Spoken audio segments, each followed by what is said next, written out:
lunch nga ay nakapag-decide nga kami ni Daddy na umalis nga ng bahay kahit si Aizen nga ay hindi pa nakakapag-nap time kasi malamang sa malamang kapag nga inantay nga naming makakatulog 'to ay talagang gagabihin na kami sa pag-alis. Kaya naman habang nga nasa biyahe nakakatulog na nga rin 'tong si Aizen. Kaya lang nga medyo nabitin nga ng tulog si Aizen dahil nga 10 minutes nga lang nandito na nga kami. Pero kahit nga 10 minutes nga lang ang tulog nga ay buti na nga lang ay walang sumpong ang bata. So anyways, first time nga namin palang pupunta dito sa Mark and Save. So ito palang Mark and Save ay isang grocery shop na nagki-cater ng iba't ibang klaseng variety ng items kung saan is very affordable din na mga prices. So pagkaakyat nga namin, ito nga agad yung mga bumungad sa amin. Mga gamit sa pang-camping. Dito pala sa Saudi talagang isa sa activity kapag winter nga ay yung nagka-camping sila. Kaya naman naglo-look forward nga din kami ma-experience yung camping dito sa Saudi. Since first time nga namin magpunta dito, hindi ko talaga alam kung ano yung makikita ko sa loob ng store na to. Sa totoo lang, nalaman lang naman namin to Mark and Save dahil dun sa mga influencer dito sa Riyadh. Especially kapag payday na or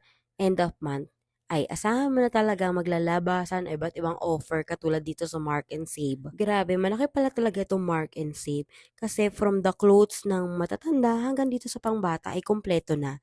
At tingnan nyo naman itong mga bags na iba't ibang klaseng design na puwede na rin at maganda rin naman ang quality at affordable pa. Ikaw na nga ang bahala kung magpapabudol ka sa mga sales item dito. Pero dapat hindi talaga Mark and Save ang pangalan nito.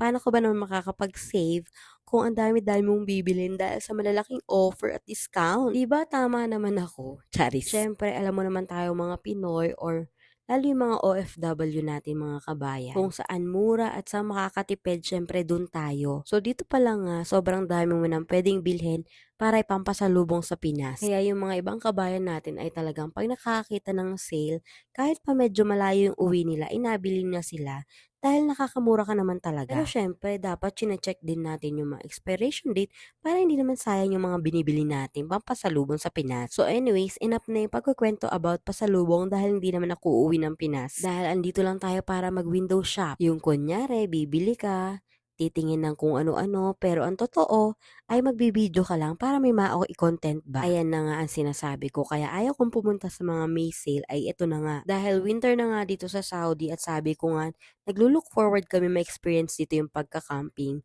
Since may sale nga na tent ay talagang nakapag-add to cart nga kami nang wala sa oras. Sayang din naman kasi yung sale. Kaya naman sana nga magamit namin. Charis! Sa totoo lang, sa sobrang laki nito, hindi na nga namin naikot lahat. Bukod sa sobrang laki niya, ay iniiwasan pa nga namin makakita pa ng ibang items at mapagastos nga. Gaya na nga lang ng sinasabi ko nung napadaan kami sa mga laruan. Pero buti na lang talaga hindi nagpabili si Aizen dahil ang usapan lang naman namin ay titingin lang siya at hindi siya magbabayad. So ito, bago nga kami magbayad ay napatingin pa nga ako dito, 'di ba?